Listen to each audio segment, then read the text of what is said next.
Et donc le sexe, c'est bien ce qui est naturel. On est avec un sexe féminin ou masculin en général.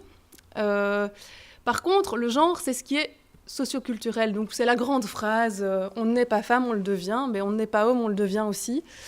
Et donc voilà, du côté féminin, on va le voir, c'est les rôles qui sont plus reproductifs, qui sont moins valorisés.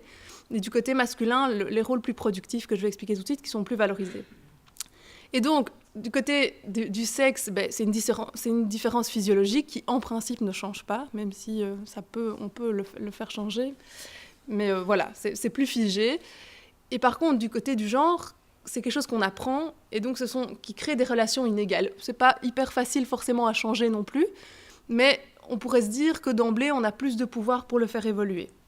Donc, alors, le lien entre genre et violence, ce lien, il est intimement lié aux rôles reproductifs, productifs et les rôles qu'on peut appeler socio-communautaires, qui sont attendus chez les hommes et chez les femmes.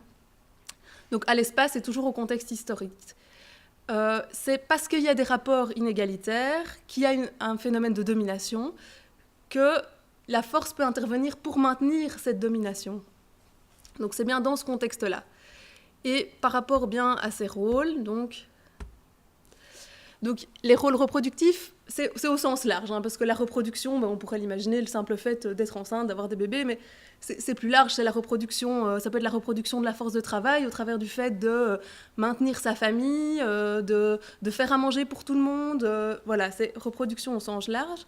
Le rôle productif, c'est aussi plus au sens large, c'est tout ce qui est le fait de travailler, de ramener de l'argent, donc ça c'est plus les rôles productifs et reproductifs. Et alors il y a les rôles socio-communautaires qui sont plus tout ce qui est plus lié à un engagement social, un engagement politique, le fait de pouvoir être bourgmestre ou simplement échevin, ou participer à un mouvement social, le fait de faire partie de la maison plurielle par exemple, voilà. Et donc on peut constater que les rôles reproductifs restent moins valorisés que les rôles productifs. Et dans les rôles socio-communautaires, il est intéressant de voir que souvent, les rôles socio-communautaires qui sont pris en charge parce qu'ils sont pris en charge par les hommes et par les femmes, mais ceux qui sont pris en charge par les hommes sont plus valorisés que ceux qui sont pris en charge par les femmes. Et il reste en général plus d'hommes qui font partie des mouvements sociaux et des mouvements politiques.